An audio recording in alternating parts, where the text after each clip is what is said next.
Earthworms are highly efficient in transforming dead biomass, such as leaves, into excellent humus. As worms digest the material and pass most of the nutrients in their excrement within a short period of time, the process can be faster than ordinary composting. Banana trees are a fine source of biomass for vermicomposting. The stem and leaves have soft succulent tissue which are consumed quickly by the earthworms. Fresh banana trees should first be collected and chopped down to bring them to a manageable size. These can be used to build the vermicompost bed.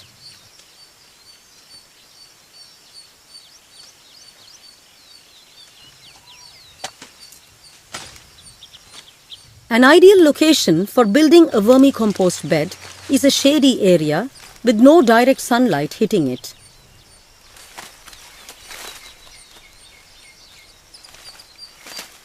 The banana stems and leaves should be piled up to make a tight rectangular bunch.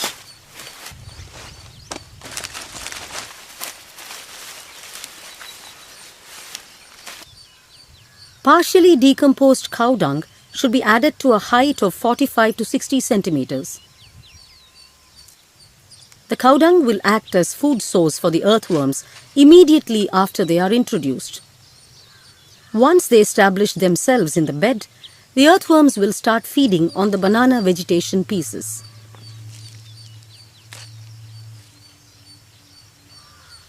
Water should be sprinkled on the surface to maintain moisture levels. Earthworms need a moist environment to survive and will perish if it gets too dry.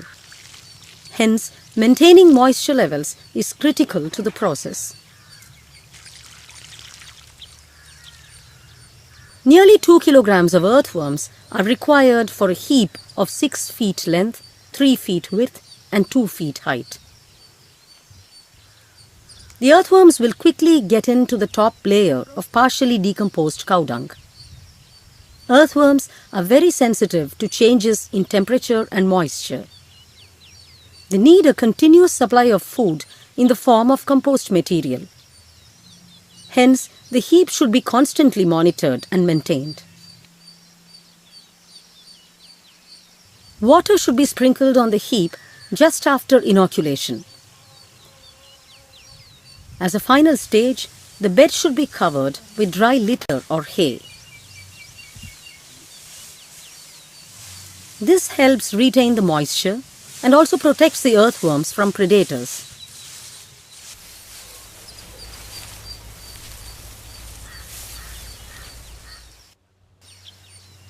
The earthworms will feed on the partially decomposed cow dung and convert all the biomass into manure within 15 to 25 days of inoculation.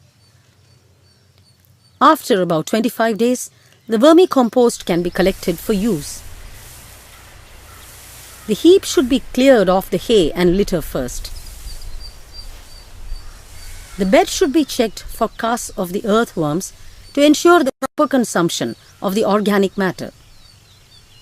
The excrement of earthworms is a stable mass of soil closely bound to organic matter. They have high nutrient levels and good water retention capacity. To remove the compost, the top of the heap should be left to dry out so that the worms move to the deeper layers. The compost can then be collected by raking the surface carefully.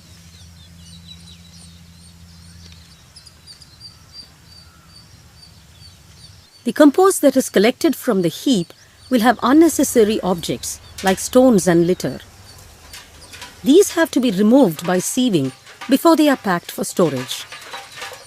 In large setups, mechanical sieves are used to process large quantities of compost. The sieve separates the stones and litter. More importantly, it also separates out the earthworms which can be released back into the heap. The sieved compost is now ready for packaging and use on the field. For smaller setups on the field, a manual sieve can be used to separate the dust and the worms. This works on the same principles and is a very cost-effective method. This is ideal for small farms that produce their own vermicompost.